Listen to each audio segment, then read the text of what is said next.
परम पूज्य गुरुदेव और वंदनीय माता जी के चरणों में कोटि कोटि प्रणाम। आप सभी को प्रणाम। पुस्तक सर्वतोमुखी उन्नति में कल हमने सुना उन्नति के मार्ग में कठिनाइयाँ। वह भाग्यशाली वीर योद्धा जीवन भर कभी दुर्भाग्य की शिकायत नहीं कर सकता।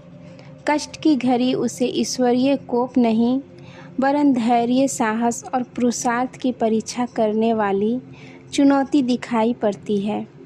वह इस चुनौती को स्वीकार करने का गौरव लेने का सदा तैयार रहता है। आज हम सभी आगे सुनेंगे। दार्शनिक चुर्निंग तोहांग कहा करते थे कि कठिनाई एक विशालकाय भयंकर आकृति के किंतु कागज के बने हुए सिंह के समान है, जिसे दूर से देखने पर बड़ा डर लगता है, पर एक बार जो साहस करके उसके पास पहुंच जाता है, उसे प्रतीत होता है कि वह केवल एक कागज का खिलौना मात्र था। बहुत से लोग चूहों को लड़ते देखकर डर जाते हैं, पर ऐसे भी लाखों योद्धा हैं जो दिन रात आग उगलने वाली तोपों की छाया में सोते हैं। एक व्यक्ति को एक घटना वज्रपात के समान असह्य मालूम होती है, परंतु दूसरे आदमी पर जब वही घटना घटित होती है तो वह लापरवाही से कहता है, ओह क्या चिंता है, जो होगा देखा जाएगा। ऐसे लोगों के लिए वह दुर्घटना स्वाद परिवर्तन की एक सामान्य बात होती है। विपत्ति अपना काम करती रहती है, वे अपना काम करते रहते हैं। बादलों की छाया की भांति खराब घड़ी आती है और समयानुसार टल जाती है। बहादुर आदमी हर नई परिस्थिति में के लिए तैयार रहता है। पिछले दिनों ऐश आराम के साधनों का उपयोग भी नहीं करता था और अब मुश्किल से भरे अभावग्रस्त दिन बिताने पड़ेंगे, तो इसके लिए भी वह तैयार है। इस प्रकार का साहस रखने वाले वीर पुरुष ही इस संसार में सुखी जीवन का उपयोग करने के अधिकारी हैं। जो भविष्य के अंधकार की दुखद कल्पनाएं कर कर के अभी से सिर फोड़ रहे हैं, वे एक प्रकार के नास्तिक हैं।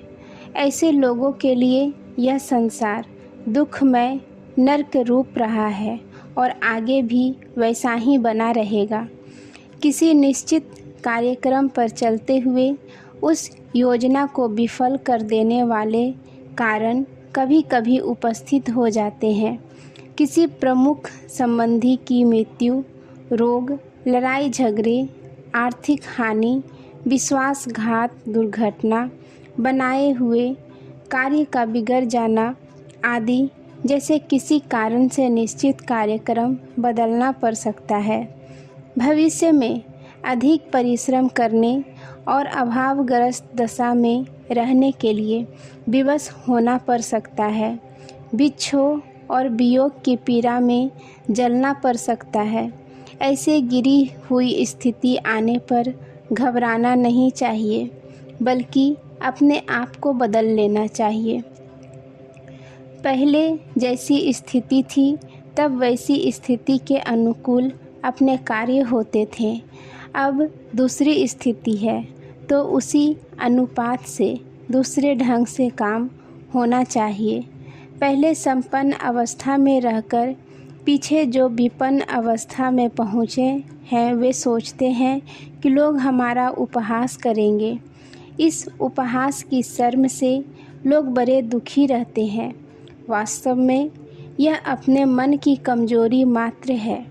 दुनिया में सब लोग अपने अपने काम में लगे हुए हैं। किसी को इतनी फुर्सत नहीं कि बहुत गंभीरता से दूसरों का उपहास या प्रशंसा करे।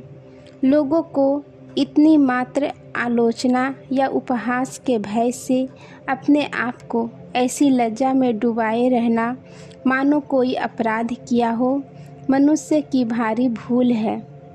चोरी करने में, बुराई, दुष्टता, नीच कर्म, पाप या अधर्म करने में लज्जा आनी चाहिए। यह कोई लज्जा की बात नहीं कि कल 10 पैसे थे, आज 2 रह गए।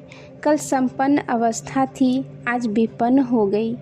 पांडव एक दिन राजगद्दी पर भी शोभित थे। एक दिन उन्हें मेहनत मजदूरी करके अज्ञातवास में पेट भरने और दिन काटने के लिए विवश होना पड़ा। राणा प्रताप और महाराजा नल का चरित्र जिन्होंने पढ़ा है वे जानते हैं कि ये प्रतापी महापुरुष समय के कुचक्र से एक बार बड़ी दीनहीन दशा में भी रह चुके हैं, पर इसके लिए कोई विज्ञ पुरुष उनका उपहास नहीं करता। मूर्ख और बुद्धिहीनों के उपहास का कोई मूल्य नहीं, उनका मुंह तो कोई बंद कर ही नहीं सकता। वे तो हर हालत में उपहास करते हैं। इसलिए हंसी होने के झूठे भय को कल्पना में से निकाल देना चाहिए और जब विपन्न अवस्था में रहने की स्थिति आ जाए तो हंसते हुए बिना किसी भय, संकोच, झिझक एवं गलानी के उसे स्वीकार लेना चाहिए। कोई योजना निर्धारित करने के साथ साथ यह भी ध्यान रखना चाहिए कि निश्चय कार्यक्रम में विघ्न भी पड़ सकते हैं, बाधा भी आ सकती है, कठिनाई का सामना करना पड़ सकता है। उन्नति का मार्ग खतरों का मार्ग है। जिसमें खतरों से लड़ने का साहस और संघर्ष में पड़ने की क्षमता हो, उसे ही सिद्धि के पथ पर कदम बढ़ाना चाहिए।